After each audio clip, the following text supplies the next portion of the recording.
Bonjour à tous et bienvenue dans le podcast Réveille-toi et brille, le podcast qui t'aide à mieux vivre.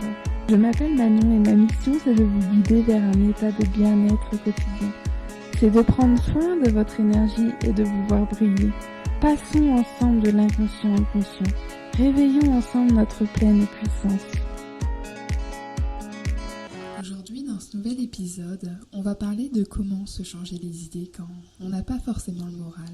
Comment réussir à se redonner le sourire. Dans cet épisode, je vais vous parler de mon expérience personnelle et de comment moi j'arrive à me redonner le sourire ou à me changer les idées. Évidemment, ça ne fonctionne pas sur tout le monde, mais je pense qu'il faut tester et ça peut toujours aider. Je te souhaite une belle écoute.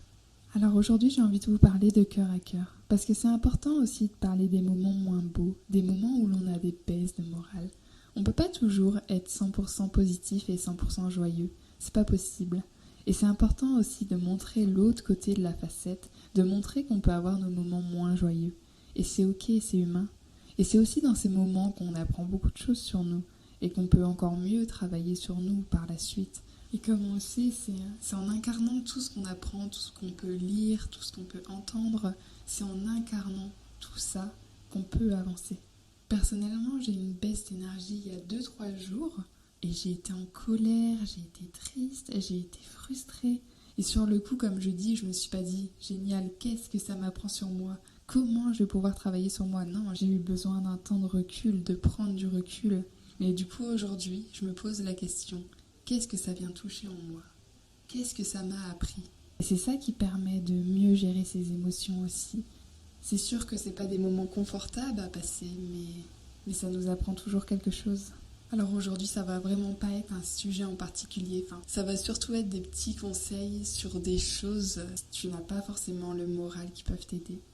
La première chose que je fais quand je suis en colère ou triste, en fait, c'est vraiment juste de me poser et d'accepter de ressentir, que ça soit de la colère, que ça soit de la tristesse, que ça soit de la frustration, que ce soit n'importe quelle émotion.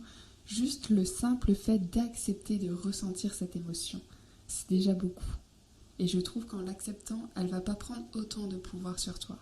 Ce qui m'aide aussi quand je ressens de la tristesse ou de la colère, ou une autre émotion intense, c'est de matérialiser cette émotion. Par exemple, je sais pas, la colère, on peut s'imaginer un serpent agité qu'on va aller piquer pour le calmer.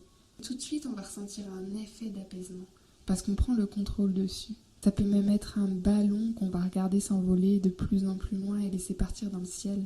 Ça aide vraiment à prendre du recul et à ne pas se laisser envahir par ses émotions.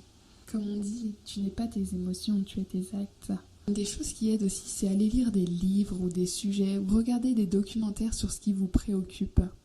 Je trouve que ça fait toujours du bien de se sentir moins seul. Quand tu vois que d'autres personnes se posent les mêmes questions et que d'autres personnes peuvent vivre ça, ça fait du bien car on se sent plus seul avec cette émotion. Ce qui est important aussi, c'est de bouger son corps. Alors je parle pas forcément d'aller courir 10 km, mais juste de bouger son corps pour faire bouger ses pensées avec. Tu verras qu'après tu te sentiras directement en meilleure forme. Si tu prends soin de ton corps, il prendra soin de ton cerveau. C'est donnant. Écrire, j'en parle souvent parce que l'écriture met tellement de clarté parfois dans notre tête. Quand on a des gros nœuds dans le cerveau, que les mots nous aident à apaiser nos mots MAUX, c'est tellement puissant.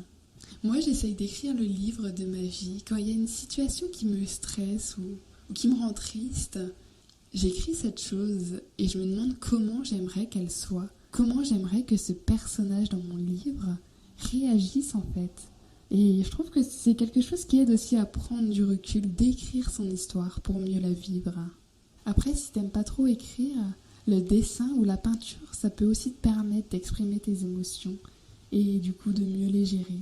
Une des choses que je recommande énormément, c'est de faire ou de manger ton plat préféré. Je peux être au bout de ma vie. Tu arrives avec une tarte choco-banane, j'ai le sourire, ça c'est clair et net. Et d'ailleurs, en parlant de sourire, plein de recherches, mais tellement plein de recherches ont montré si un état d'esprit heureux déclenche le sourire, l'inverse, il est également possible.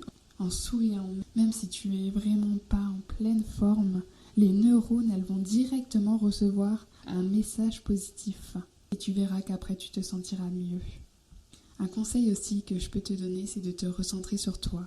Généralement, on est souvent énervé ou triste car c'est lié à une autre personne et en se recentrant sur soi et sur nos objectifs, comme préparer tes prochaines vacances, ça va te permettre de te préoccuper moins de l'extérieur mais plus de ce qui se passe à l'intérieur de toi.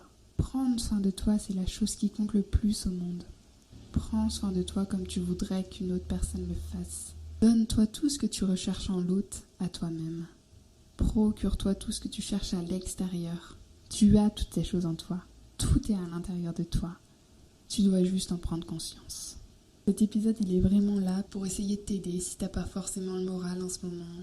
Si t'es stressé, si t'es triste, si t'es en colère.